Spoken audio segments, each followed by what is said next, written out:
Salut les amis et bienvenue dans un nouvel épisode de la série Nouvelle Vie. La semaine dernière on a fini avec le vision board, c'est-à-dire le tableau de visualisation qui nous aide vraiment à avoir une idée de nos grands rêves dans la vie. Du coup c'est la vision plutôt à long terme.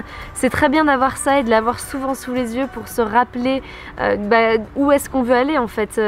C'est vraiment ce qu'on appelle la big picture en anglais. Donc ça c'est hyper utile, mais ce qui est aussi très utile c'est d'avoir des objectifs à court et moyen terme et c'est ce qu'on va faire aujourd'hui. Grâce à plein de lectures que j'ai faites et d'informations que j'ai récoltées, plus ma propre expérience, je vous ai concocté 9 étapes pour définir vos objectifs et être sûr de les atteindre. Je peux sentir à travers la caméra que vous brûlez d'impatience, alors c'est parti. La première chose, c'est de ne pas en avoir trop.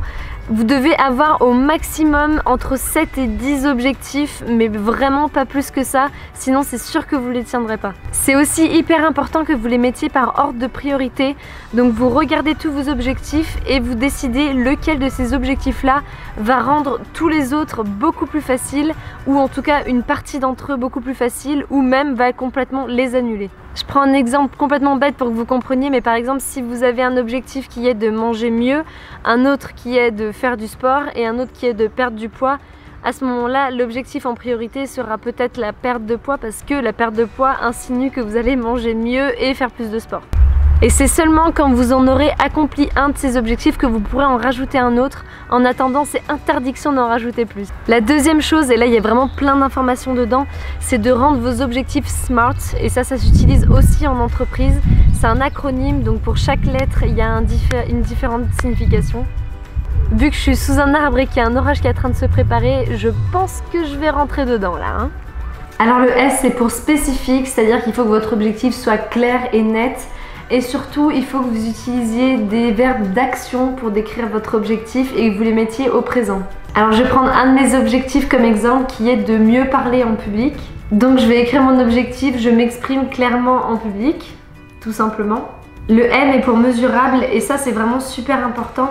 C'est qu'il faut que vous ayez une unité de mesure, soit quantitative, soit qualitative, pour pouvoir vraiment dire si votre objectif a été atteint ou non. Donc par exemple, moi qui veux mieux m'exprimer en public, c'est hyper dur de savoir exactement quand mon objectif aura été atteint. Donc moi, je vais décider que mon objectif aura été atteint quand j'utilise plus aucun, par exemple, ou que je bug en plein milieu de ce que je dis, par exemple. Mais si votre objectif c'est de gagner plus d'argent, le but ce sera de mettre le montant exact, ou si vous voulez perdre de la graisse, ça va être de dire exactement combien de centimètres de tour de taille vous voulez perdre, etc. Le A est différent pour la version anglaise et française, mais la version française c'est atteignable. C'est-à-dire qu'il faut que votre objectif soit possible pour vous. C'est-à-dire que si vous voulez devenir mannequin de haute couture alors que vous faites 1m30, mais après on sait jamais, hein, il y en a qui nous ont prouvé le contraire. Hein. Bon, maintenant il se met à pleuvoir, je crois que je vais jamais y arriver. Je rechange de pièce. Le R c'est pour réaliste. Mais évidemment, il faut que vous sortiez quand même de votre zone de confort et il faut que vous poussiez à aller un peu plus loin que ce que vous faites d'habitude si vous voulez justement atteindre cet objectif-là. Et c'est pas parce qu'un objectif n'est pas réaliste aujourd'hui qu'il ne le sera pas dans 1 an, dans 2 ans, dans 3 ans, en fonction de ce que vous aurez fait jusque-là. Donc si je reprends mon exemple de parler en public, en fonction de là où j'en suis aujourd'hui, pour moi la prochaine étape ça va être de par exemple pitcher devant des centaines de personnes ou de faire du théâtre pareil, des spectacles devant des centaines de personnes. J'ai déjà commencé avec pour l'instant des dizaines de personnes, voire un petit peu moins, et après je monterai le niveau du dessus, mais je vais pas tout de suite me dire je vais faire une conférence devant 3000 personnes. Il faut y aller étape par étape, ça veut pas dire que vous pouvez pas le faire, mais c'est juste que ça fait beaucoup plus peur et ça semble beaucoup moins réalisable et du coup ça nous donne beaucoup moins envie de nous jeter dedans si vous prenez tout de suite quelque chose de trop ambitieux, mais il faut que ça reste ambitieux quand même. Et le T c'est pour le temps, donc il faut que vous fixiez une date pour cet objectif et que vous disiez jusqu'à quand vous avez et combien de temps vous avez pour l'atteindre, parce que comme ça vous permettra après de faire un plan justement. Et je rajouterais aussi qu'il faut que votre objectif vous rende enthousiaste, que c'est hyper important que vous soyez super content d'entreprendre les étapes pour y arriver, parce que comme ça vous motivera d'autant plus.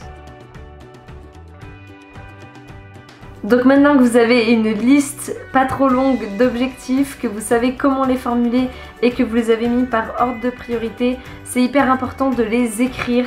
Il y a des études qui ont été faites et qui ont montré qu'il y a 43% plus de chances que vous réalisiez vos objectifs si vous les écrivez.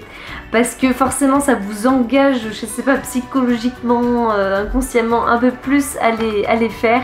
Donc ça coûte absolument rien, vous prenez 2 minutes et vous les notez tous. Et pour chaque objectif que vous écrivez, écrivez 5 raisons pour lesquelles vous voulez que cet objectif se réalise, ce que ça va vous apporter dans votre vie, pour être sûr que dans les moments de bas et dans les moments où vous aurez juste la flemme et que vous aurez plus envie, et ben vous saurez toujours pourquoi vous faites ça au plus profond de vous-même et ça vous remotivera à chaque fois. La 4e étape, c'est d'identifier les potentiels obstacles que vous allez rencontrer quand vous allez essayer de réaliser ces objectifs-là. Pour être sûr d'être préparé en fait, savoir exactement ce qui peut se passer. Et moi j'aime bien aussi me dire c'est quoi le pire qui peut m'arriver quoi. Enfin genre pour chaque objectif, quel est le pire scénario, et en général de se dire ça, ça va vous rassurer parce que vous allez voir que le pire scénario il est pas si terrible que ça, donc il n'y a aucune raison pour laquelle vous ne devriez pas atteindre ces objectifs là. Toujours avec mon exemple de parler en public, le pire scénario c'est que je bug ou qu'il y a un blanc et finalement je souris et finalement les gens comprennent et au pire j'ai un petit peu honte sur le coup mais c'est pas la fin du monde, je sors de scène et je vais pas mourir, c'est pas grave, au pire ça m'aura appris quelque chose et je me serais quand même donné le défi de le faire et je serais quand même fière au final et je remonterai sur scène la fois d'après. Bah peut-être un peu flippé, oui c'est sûr, mais en même temps en ayant appris de mes erreurs précédentes, que je m'étais peut-être pas assez préparée ou que j'étais peut-être trop stressée, que je m'étais pas assez relaxée avant. Enfin vous avez compris le truc, c'est vraiment une peur psychologique intérieure et c'est pas quelque chose qui va faire que je vais mourir demain la veille normalement. Ensuite il va falloir que vous déterminiez s'il vous manque des compétences ou des connaissances ou des personnes pour vous aider à atteindre ces objectifs là.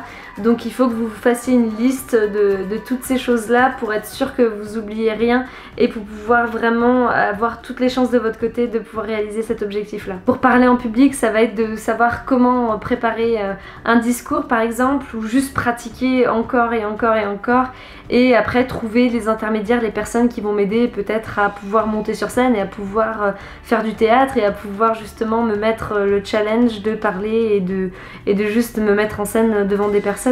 La 6e étape, ça va être d'écrire un plan d'action étape par étape, comment vous allez vous y prendre pour atteindre cet objectif là. Mais il faut évidemment rester flexible parce que rien ne se passe comme on veut en général. Donc il faut pas paniquer si quelque chose passe de travers, il faut juste s'adapter et trouver une autre solution et tout ira bien. Le 7e point, c'est de garder cette liste pas loin pour la revoir souvent et pour s'en rappeler souvent, parce que une fois qu'on se laisse emporter par la vie de tous les jours, on a vraiment très vite tendance à laisser tous ces objectifs de côté. Donc mettez-les-vous en fond d'écran de votre bureau, en fond d'écran de votre téléphone, peu importe, quelque chose qui fait que vous pourrez les voir pratiquement quotidiennement ou en tout cas une fois par semaine pour être sûr que vous restez sur le bon chemin. Et pourquoi pas visualiser ces objectifs aussi, par exemple chaque matin, de prendre quelques minutes à fermer les yeux et à vous imaginer, à ressentir vraiment comme si vous aviez déjà atteint ces objectifs là. Le 8e point, c'est de faire attention avec qui vous partagez vos objectifs. C'est bien de les partager mais pas forcément avec tout le monde. Si vous les partagez avec des personnes qui vont tout de suite vous casser et qui vont trouver tous les trucs qui vont pas avec et qui vont juste le démolir, vous allez perdre votre motivation tout de suite, donc c'est vraiment pas le but. Partagez avec les personnes que vous savez qui sont bienveillantes et qui vous soutiendront dans ce projet là, et seulement ces personnes là, parce que sinon c'est sûr que vous mettrez pas toutes les chances de votre côté pour les accomplir. Et finalement, et la chose la plus importante, c'est de croire en vous. Si vous-même vous croyez pas en vous, comment voulez-vous que quelqu'un d'autre croie en votre projet et en vous? C'est la base. Il faut vraiment qu'à partir du moment où vous décidiez de changer quelque chose dans votre vie, vous y croyez et que vous, du coup, vous donniez à 100% là-dedans. Et surtout, n'abandonnez pas aux premières difficultés, parce que évidemment que ce sera pas simple. Après, ces difficultés-là, des fois, peuvent vous faire dire finalement si c'est quelque chose pour vous ou pas. Mais faites bien attention que la petite voix dans la tête qui vous dit que c'est pas pour vous, c'est une vraie voix et c'est pas la voix de la difficulté justement. Enfin je sais pas si vous voyez ce que je veux dire, mais en gros ne lâchez pas si c'est quelque chose qui vous tient vraiment à cœur, parce que vous réussirez à l'atteindre. Il y a tellement de cas pour qui ça a été vrai, donc je vois pas pourquoi ça le serait pas pour nous. Donc il faut juste qu'on continue d'y croire et qu'on continue de persévérer jusqu'au bout. Donc voilà les amis, c'est tout pour aujourd'hui et j'ai super méga chaud, donc je vais arrêter la vidéo ici. J'espère que ça vous aura plu, que ça vous aura apporté quelque chose. Et votre challenge du jour, parce qu'évidemment je n'allais pas l'oublier, c'est d'évidemment en faire votre liste d'objectifs par priorité. Et prenez votre premier objectif, écrivez les 3 premières étapes à entreprendre pour commencer à le réaliser et vous les commencez dès demain parce que je sais que vous pouvez le faire et parce que si vous faites des étapes, des petites étapes, elles seront pas longues et pas dures à faire, donc il n'y a pas d'excuses. En parlant de pas d'excuses, j'ai pas fait la vidéo d'hier, mais vu que je tiens ma parole, il y aura bien 5 vidéos cette semaine, c'est juste que la dernière sera samedi au lieu de vendredi. Donc voilà, j'espère que vous me pardonnerez, mais promis, il y en aura 5 quand même. Avant que je me retrouve complètement dans le noir à cause de cet orage, je vous souhaite une très bonne fin de journée et je vous dis à demain. Ciao!